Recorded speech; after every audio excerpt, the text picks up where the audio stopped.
When I was a child, we lived in a two-story house on the corner. A big living room with enough space to do cartwheels and high enough to think the personal trampoline was a springboard for gymnastics and other high-flying activities. A lot of time was spent there. Attached to the living room was the dining room on one side and a walk-through to the kitchen on the other. On the wall right next to the kitchen walkthrough was always a medium-sized mirror. A mirror one could do one last makeup or booger check. That mirror was permanent. It never moved, even if the furniture did. I remember my dad would pick me up, holding me like one does to spin a child around to play airplane. Instead of airplane, my dad would throw me into the mirror, stopping just shy of actually hitting it.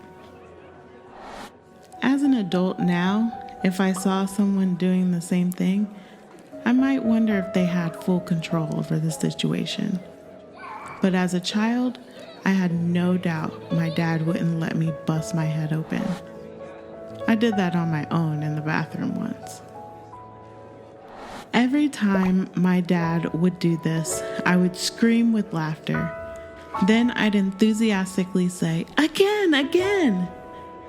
He would oblige a few times until his arms tired. Sometimes my dad would take a nap in the middle of the living room floor, and I'd jump on him and ask him to give me piggyback rides, which ended up being more like horseback because he'd rear up like a wild horse and I'd have to hold on to his neck a little bit harder, all while laughing hysterically. My entire life, my dad has been mostly bald and seems to own it. As a little girl with my baby doll's tiny white or pink hairbrush, I'd ask to do his hair. I'd brush the sides and even brush the completely bald middle. Sometimes I'd take my own barrettes and try to add some flair, to no avail.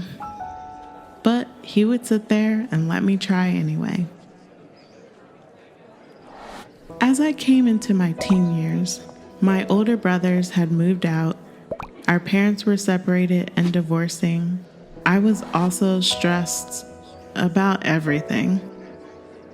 Our relationship began to thin, held on by love that didn't feel strong enough. My mom and I moved away because I asked to. I ended up going to college and keeping distance for a while, knowing there was still love there but unsure how to make it strong.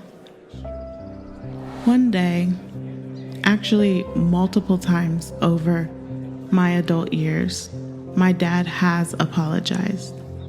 Something that was a bit unfamiliar. He wasn't sure how to make things better, how to right the wrongs of our past. Yet, he recognized he made mistakes and mishandled the risks. I promise you, I never thought I'd hear him express those things. I am eternally grateful to have those conversations deposited in my savings of love, accruing interest and bonus miles. It's kind of funny now because I can see myself doing similar things with my nephews and niece. My nephew asked me to put my hair in a ponytail, my short mohawk cut into a ponytail. So I did. Again, swinging them around as they laugh.